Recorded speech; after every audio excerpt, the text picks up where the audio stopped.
ആരോഗ്യം തരണേ റബ്ബേ എന്ന് നിങ്ങൾ റബ്ബിനോട് ചോദിച്ചാൽ അതിന് കിട്ടുന്ന ഉത്തരം നിങ്ങൾക്ക് ഭക്ഷണം നിയന്ത്രിക്കാൻ പറ്റും, നിങ്ങൾക്ക് എക്സസൈസ് ചെയ്യാൻ പറ്റും.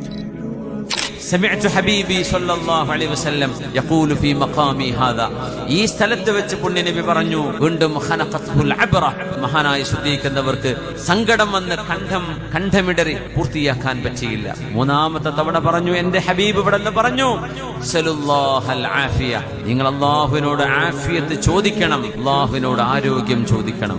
ആരോഗ്യം തരണേ റബ്ബേ എന്ന് നിങ്ങൾ റബ്ബിനോട് ചോദിച്ചാൽ അതിന് കിട്ടുന്ന ഉത്തരം നിങ്ങൾക്ക് ഭക്ഷണം നിയന്ത്രിക്കാൻ പറ്റും, നിങ്ങൾക്ക് എക്സസൈസ് ചെയ്യാൻ പറ്റും, നിങ്ങൾക്ക് ശുദ്ധവെള്ളം കുടിക്കാൻ തോന്നും, നിങ്ങൾക്ക് ആരോഗ്യം സംരക്ഷിക്കാനുള്ള വഴികൾ നിങ്ങളുടെ മുമ്പിലേക്ക് അള്ളാഹു തുറന്നു തരും. അതിന് അള്ളാഹിനോട് ചോദിക്കണം, സല്ലല്ലാഹൽ ആഫിയ, നിങ്ങൾ അള്ളാഹുവിനോട് ആരോഗ്യം തരണേ എന്ന് ചോദിക്കണേ. ഫഇന്നഹു ലം യുഅത അബ്ദുൻ, ഒരു മനുഷ്യനും ഈമാൻ നൽകപ്പെട്ടതിന് ശേഷം ആഫിയത്തിനേക്കാളും വലുതൊരു മനുഷ്യന് നൽകപ്പെട്ടിട്ടില്ല. ആരോഗ്യമാണ് ഈമാൻ കഴിഞ്ഞാൽ ഏറ്റവും വലുതെന്ന് പുണ്യനബി സ്വല്ലല്ലാഹു അലൈഹി വസല്ലം.